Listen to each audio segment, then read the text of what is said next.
John's vision. The John talked about here is the Apostle John, the brother of James.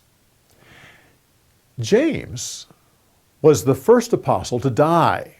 His death is recorded in the book of Acts. John was the last apostle to die. And tradition tells us that John is the only apostle that wasn't martyred. Well, not that they didn't try. They tried several times, but John lived through it all. At the time of this exile, he was probably in his 80s somewhere. He was sent to Patmos, which was one of several islands that the Romans used to exile people.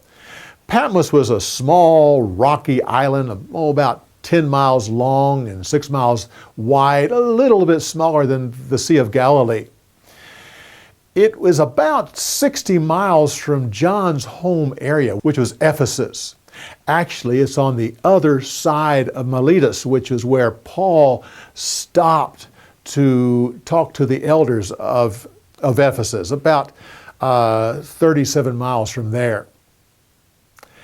John was on this island for about a year and a half. The Caesar that put him there was actually exiling a lot of Jews and Christians.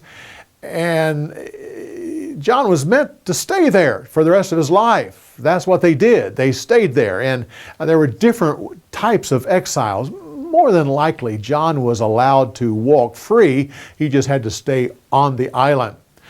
But that particular Caesar died a year and a half later. And the new Caesar allowed John to go home.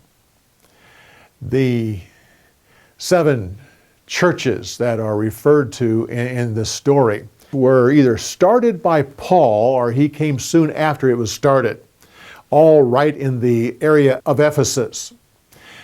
John, the pastor of Ephesus, oversaw the other churches. Interesting, he names these churches in clockwise order. They were all on major trade routes.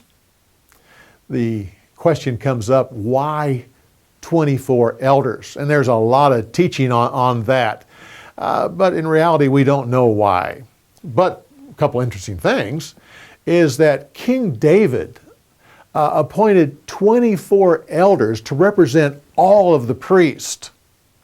And at the time of the New Testament, there were 24 groupings of priests. Zacharias, the father of John the Baptist, was a part of one of these groupings. Personally, I hold that these 24 elders in some way represent the Old Testament and the New Testament, 12 for each.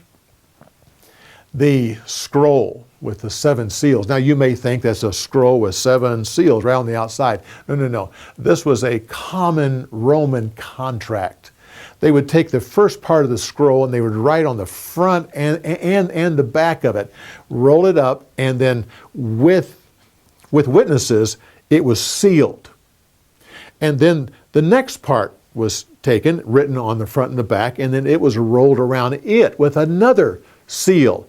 And so it went 7 times. So a scroll with 7 seals, the seals were all inside except for the one on the outside. So when it's opened up, the first seal is broken, and then it was rolled out, and then the second sealed, and so on and so forth. Well, this is the first of 3 stories that we have on the book of Revelation. So come back next time when we give you more insights on the next story of Revelation.